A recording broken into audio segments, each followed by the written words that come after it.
Please explain how an egg-laying chicken is raised from the beginning to their death. So for egg-laying chickens, the beginning of their life is in a hatchery. And a hatchery is just a brutal, industrial, horrible place where they are hatched into the world without a mother hen comforting them, letting them know that everything's okay, without a warm nest around them. There's just machinery and cold, and it's just horrible. And immediately they're thrown into this world of conveyor belts and the workers handling them roughly and throwing them about. Uh, the um, they are often sexed, so the workers determine their sex by rubbing between their legs. The baby females will be tossed into one chute, baby males into another chute.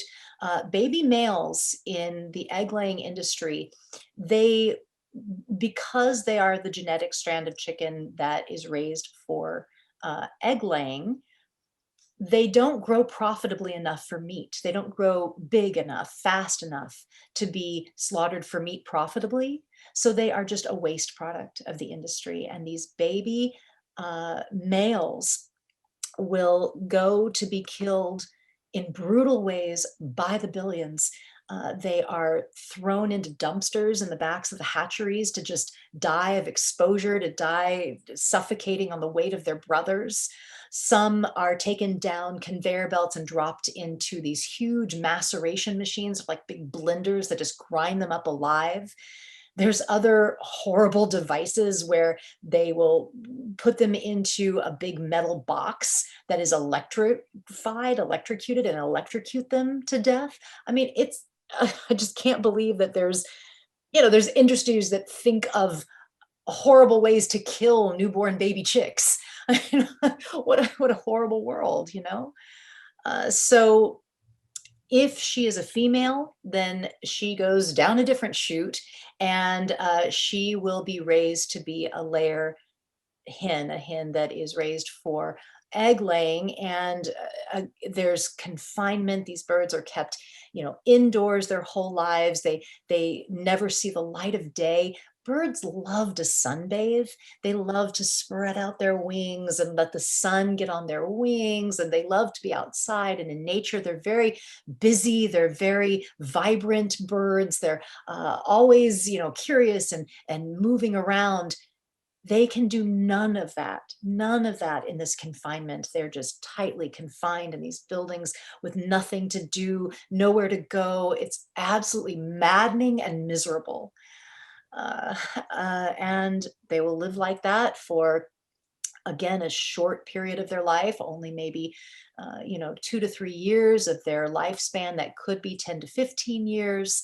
And they will go to a brutal, brutal slaughter where they're hung upside down, their throat is slit, that takes agonizing minutes for them to bleed out, where they're struggling and fighting for their lives.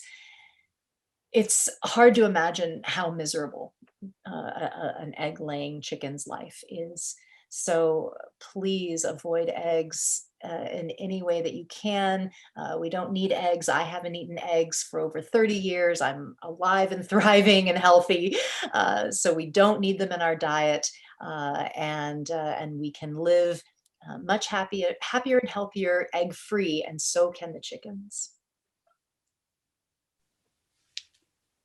What does our diet have to do with deforestation, desertification, ocean acidification, species extinction, and other environmental issues?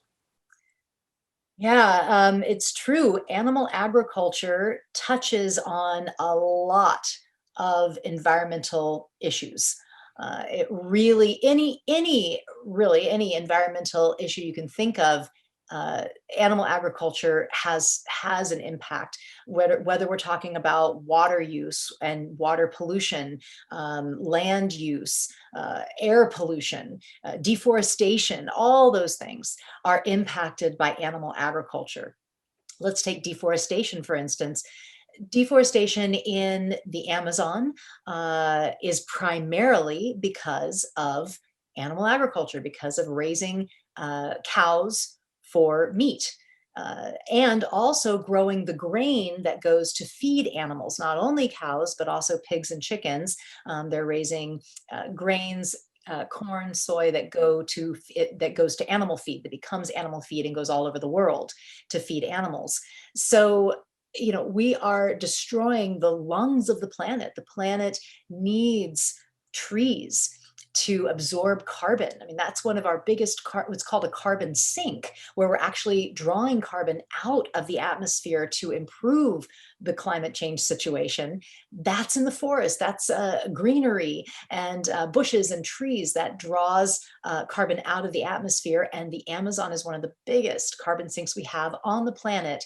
And it's being destroyed because of animal agriculture. Here in the US, we certainly have the same problem. We have deforestation happening on a rapid rate because of grazing animals. And even now, it's happening because of the shift that we're seeing in the industry with local and regenerative grazing and all these kind of more sustainable methods of raising animals. Well, guess what they're doing? They're actually having to clear wetlands and wild areas to graze these animals for free ranging and local animal products. So there's something not right there. We need our green spaces. We need those trees and those wetlands and those prairies and areas to be green and absorbing carbon. We could actually reforest hundreds of thousands of acres of land if we would switch to a plant-based diet here in the US. In the US, we use so much of our land to graze animals and then also to grow the grains that go to feed the animals. All of that land could be reforested, rewilded, brought back to its natural state to absorb carbon. We could do this so easily by just switching to plant-based diet, because plant-based agriculture uses so much less land than animal agriculture. So it touches on so many things, and also species extinction, wildlife conflict. All of that can be relieved and improved if we would switch to plant-based eating. What does our diet have to do with water shortages?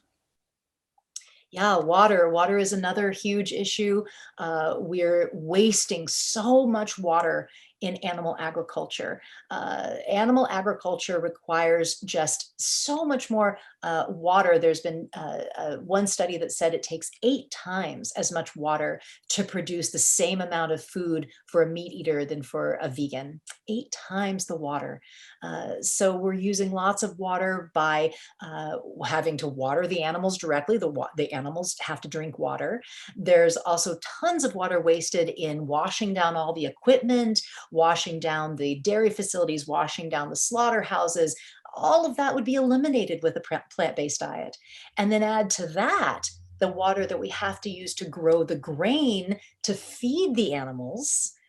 Again, gallons and gallons and gallons of water. So animal products just take so much more water, and it's really a precious natural resource. Our clean water, our aquifers are draining. We have very little left, and we need to be careful about our water use. There's definitely, I mean, people, I've heard it said that there will be wars possibly waged over water in the future, because it's so important. It's such a precious resource, and this is a huge way that we could start reducing our water waste, and that is with the plant-based diet. It's also been said, I'll leave it on this one, that a meat eater could just turn on their shower and leave it running for a year, and that's how much water they waste by not going vegan, not being vegan. So a vegan could turn that shower off and not waste that water for that whole year that the meat eater has their shower running. That's how much water they're wasting by eating animal products. So again, if we want to have a clean, livable, climate stable planet, we need to stop eating animal products and transition to a plant-based diet.